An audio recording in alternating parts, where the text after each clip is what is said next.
ওয়েনারের কংগ্রেস প্রার্থী রাহুল গান্ধী সম্প্রতি একটি ভিডিও পোস্ট করেছেন, জুড়েগা ভারত জিতেগা ইন্ডিয়া। সেই পোস্টে সমস্ত রাজনৈতিক দলের নেতৃত্বের ছবি রয়েছে, কিন্তু নেই তৃণমূল দলের কোনো ছবি। এই প্রসঙ্গে বহরমপুরের কংগ্রেস প্রার্থী তথা প্রদেশ কংগ্রেসের সভাপতি অধীর চৌধুরী জানান, তৃণমূল তো ভারতের মধ্যে নেই, বাংলায় আছে, তাই তাদের ছবি নেই। তৃণমূল তো নিজেই বলে আমরা ভারতে নেই, বাংলায় আছি, তাদের ছবি কোথায় দেবে? কি বলছেন তিনি, শোনাবো। একটা ভিডিও পোস্ট করেছেন, জুড়েগা ভারত জিতেগা ইন্ডিয়া। সেই জুড়েগা ভারত জিতেগা ইন্ডিয়া, সেই পোস্টে সমস্ত রাজনৈতিক দলের নেতৃত্বের ছবি রয়েছে, এক্সেপ্ট তৃণমূলের কোনো নেতৃত্ব।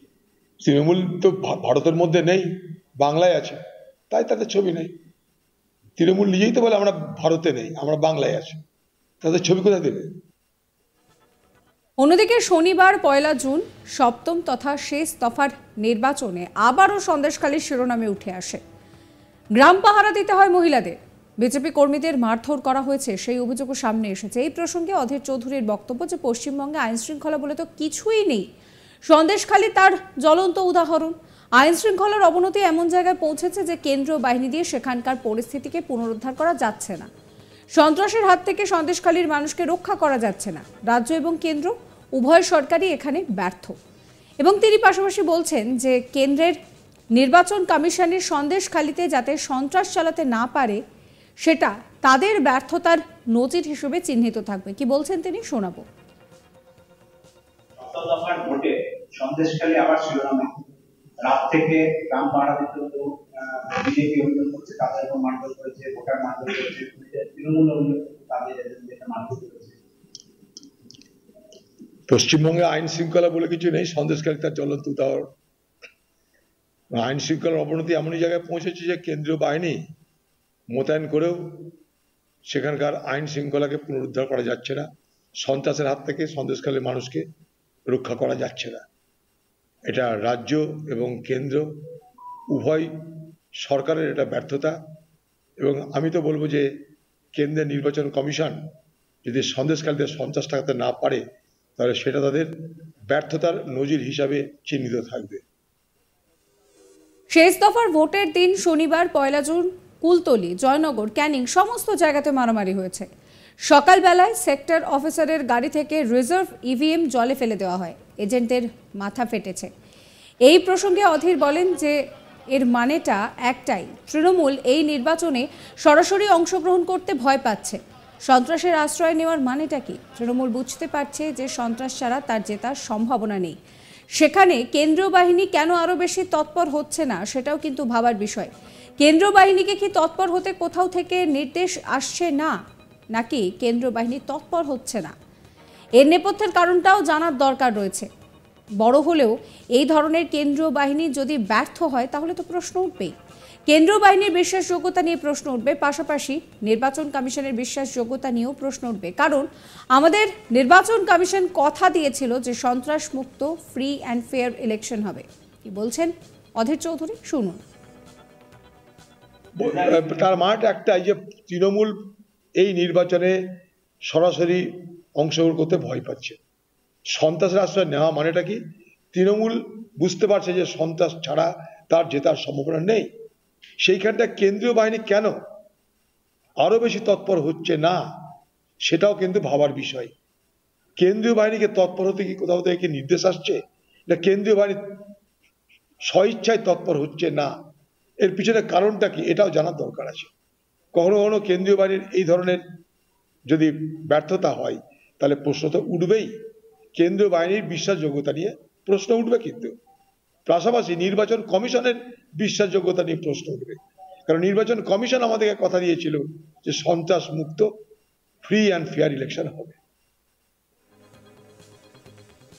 এই নিয়ে আমার কলিগ গোপাল ঠাকুরের একটি রিপোর্ট দেখাবো। রাহুল গান্ধী একটি ভিডিও পোস্ট করেছেন, সেখানে রয়েছে জুড়েগা ভারত জিতেগা ইন্ডিয়া এবং দেশের সমস্ত রাজনৈতিক দলের নেতৃত্বের ছবি রয়েছে, কিন্তু তৃণমূল কংগ্রেসের কোনো নেতৃত্ব বা কোনো নেতার সেইখানে ছবি নেই। এ প্রসঙ্গে প্রদেশ কংগ্রেস সভাপতি অধীর রঞ্জন চৌধুরীকে প্রশ্ন করা হলে সেই প্রশ্নের উত্তরে তিনি বলেন যে তৃণমূল কংগ্রেস তো ভারতের মধ্যে নেই, বাংলায় আছে, তাই হয়তো তাদের ছবি নেই। আর তৃণমূল কংগ্রেস তো নিজেই বলে যে সে দেশে আছে কিন্তু বাংলায় নেই, তাই হয়তো তার ছবি দেওয়া হয়নি।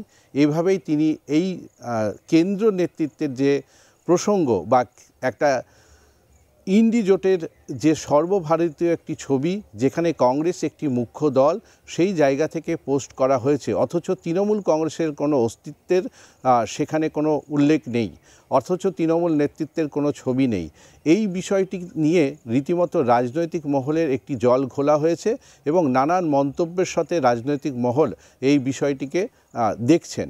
অন্যদিকে দেখা গেছে যে কেন্দ্র নেতৃত্বের সাথে রাজ্যের তৃণমূল কংগ্রেসকে নিয়ে একাধিক মতবিরোধ ছিল প্রদেশ কংগ্রেস সভাপতি অধীর রঞ্জন চৌধুরী এবং কেন্দ্রের যে কংগ্রেস নেতৃত্ব তাদেরও রাজ্যে প্রদেশ কংগ্রেস সভাপতিকে নিয়ে নানান বিতর্কের বাসা বেঁধেছিল।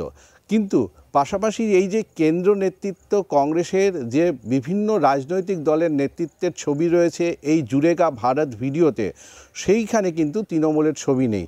তাই আরেকবার যে ইন্ডি জোট রয়েছে সেই জোটের গুরুত্বপূর্ণ শরিক দল হিসেবে অনেকেই মনে করেন যে তৃণমূলের একটি গুরুত্বপূর্ণ ভূমিকা রয়েছে, কিন্তু অথচ কংগ্রেসের প্রকাশিত সেই পোস্টে তার কোনো উল্লেখ নেই।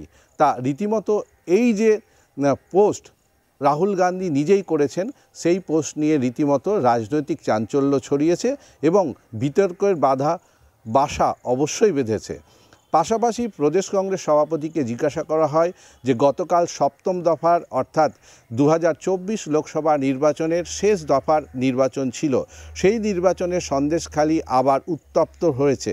সে জায়গায় সন্দেশখালি প্রসঙ্গে প্রশ্ন করা হয় তাকে, তিনি তার উত্তরে বলেন যে সন্দেশখালি পশ্চিমবাংলায় যে আইন শৃঙ্খলার অবনতি হয়েছে তার জ্বলন্ত উদাহরণ হচ্ছে সন্দেশখালি এবং কেন্দ্র বাহিনী পাঠিয়েও সেখানে তার পরিস্থিতি পুনরুদ্ধার করা যাচ্ছে না।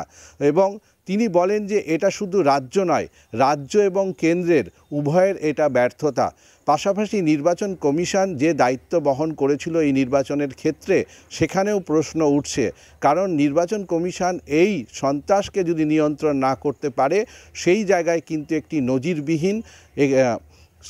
নজিরবিহীন দৃষ্টান্ত হিসেবে চিহ্নিত হয়ে থাকবে এই সন্দেশখালি।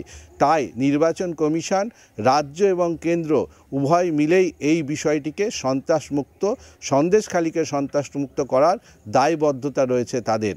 পাশাপাশি তাকে প্রশ্ন করা হয় গতকাল নির্বাচনের সকাল থেকেই রাজ্যের বিভিন্ন কেন্দ্রে যেখানে নির্বাচন রয়েছে সেখানে সাবস্ক্রাইব করবেন আজ তাক বাংলার ইউটিউব চ্যানেলকে, ফলো করবেন হোয়াটসঅ্যাপ চ্যানেলও।